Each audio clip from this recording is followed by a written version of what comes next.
നമസ്കാരം. ഞാൻ Sukumari, astro service online ഗ്രൂപ്പിന് വേണ്ടിയിട്ട്.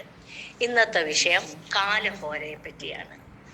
അതായത് ഒരു ദിവസത്തെ 24 ഭാഗിച്ചാൽ കിട്ടുന്ന ഒരു ഭാഗയ്ക്കാണ് കാലഹോര എന്ന് പറയുന്നത്. ഇത് എത്ര ദോഷപ്രദമായ ദിവസങ്ങളിലും ഒഴിവാക്കാൻ പറ്റാത്ത ശുഭപ്രവർത്തികൾ യഥാ ദിവസങ്ങളിൽ തന്നെ ചെയ്യുവാൻ ശുഭ കാലഹോര സമയം ഉപയോഗിക്കാം.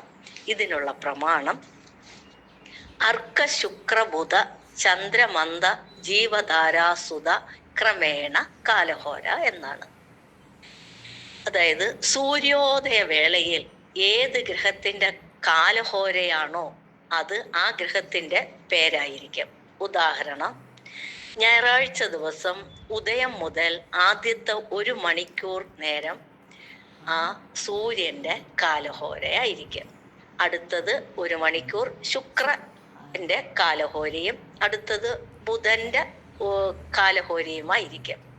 ഇനി വേറൊരു ഉദാഹരണം പറയുകയാണെങ്കിൽ, ബുധനാഴ്ച ദിവസം എടുത്തു കഴിഞ്ഞാൽ ആദ്യത്തെ 1 മണിക്കൂർ ഉദയം മുതൽ ആദ്യത്തെ 1 മണിക്കൂർ ബുധന്റെ കാലഹോരയും അടുത്ത 1 മണിക്കൂർ ചന്ദ്രന്റെ കാലഹോരയും അടുത്തത് ശനിയുടെ കാലഹോരയും ആയിരിക്കും. ക്രമേണ ഇങ്ങനെ എല്ലാ ദിവസത്തെയും കണ്ടുകൊള്ളണം.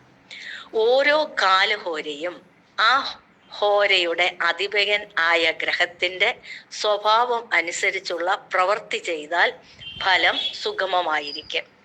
അതായത് സൂര്യകാലഹോരയിൽ ചെയ്യാൻ പറ്റുന്ന പ്രവൃത്തികൾ എന്തെന്നാൽ, ഉദ്യോഗത്തിൽ ചേരുക, മേലധികാരികളെയും രാഷ്ട്രീയക്കാരെയും കാണുക, പ്രമാണം രജിസ്റ്റർ ചെയ്യുക മുതലായവയ്ക്ക് സൂര്യകാലഹോര ഉത്തമമാണ്.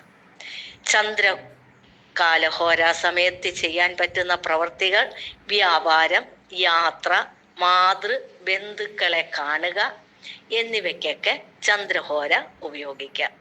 കുജഹോര ഒരു കാര്യത്തിനും നല്ലതല്ല, എന്നാൽ കേസ് കൊടുക്കുന്നതിന് വളരെ ഉത്തമവുമാണ്.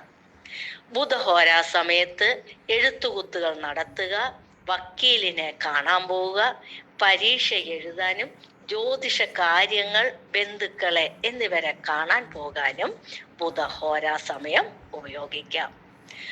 ഗുരുഹോര സമയം എല്ലാ കാര്യങ്ങൾക്കും നല്ലതാണ്. ധനസംബന്ധമായ കാര്യങ്ങൾ, വ്യാപാരം, കടം വാങ്ങൽ മുതലായവയ്ക്ക് വ്യാഴഹോര സമയം ഉത്തമമാകുന്നു.